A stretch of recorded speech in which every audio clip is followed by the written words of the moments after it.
திருவள்ளூர் தனி தொகுதி பாஜக வேட்பாளர் பொன் பாலகணபதி குறித்த சர்ச்சை வீடியோ ஒன்று சமூக ஊடகங்களில் வெளியாகி இருக்க அரண்டு போய் கிடக்கிறார்கள் வாக்கு சேகரிக்க செல்லும் பெண்கள். அப்படி என்ன சர்ச்சை வீடியோ, வாருங்கள் பார்க்கலாம்.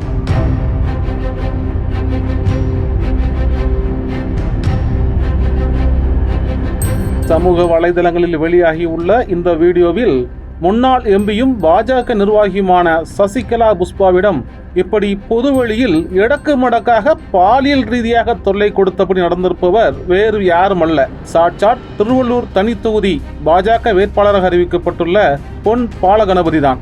கடந்த 2022ஆம் ஆண்டு செப்டம்பர் மாதம் ராமநாதபுரம் மாவட்டம் பரமக்குடியில் தியாகி இம்மானுவேல் சேகரன் நினைவு நாள் பாஜக சார்பில் அனுசரிக்கப்பட்டது.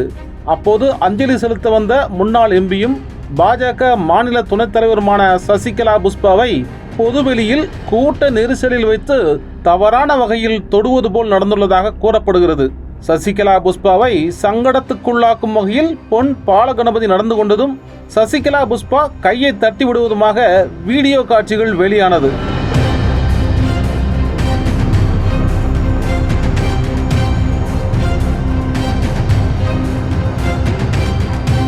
இந்த வீடியோ சமூக ஊடகங்களிலும் வைரலான நிலையில் பாலகணபதிக்கு பல்வேறு தரப்பினரும் கண்டனம் தெரிவித்தனர்.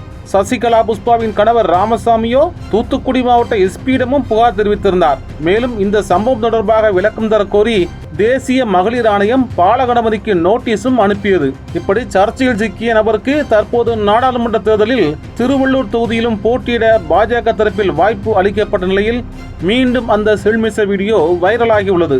நான் அப்படியெல்லாம் செய்யவில்லை, கட்டிங் வெட்டிங் ஒட்டிங் செய்து வீடியோ வெளியிட்டிருக்கிறார்கள் என்றெல்லாம் பொன் பாலகணபதி தன்னிலை விளக்கம் கொடுத்தாலும், எதுக்கும் பார்த்து வாங்கம்மா, அவருடன் நெருக்கமாக போகாதீங்க என்று ஓரடி இடைவெளி விட்டுத்தான் வாக்கு சேகரிக்க செல்கிறார்களாம் பெண்கள்.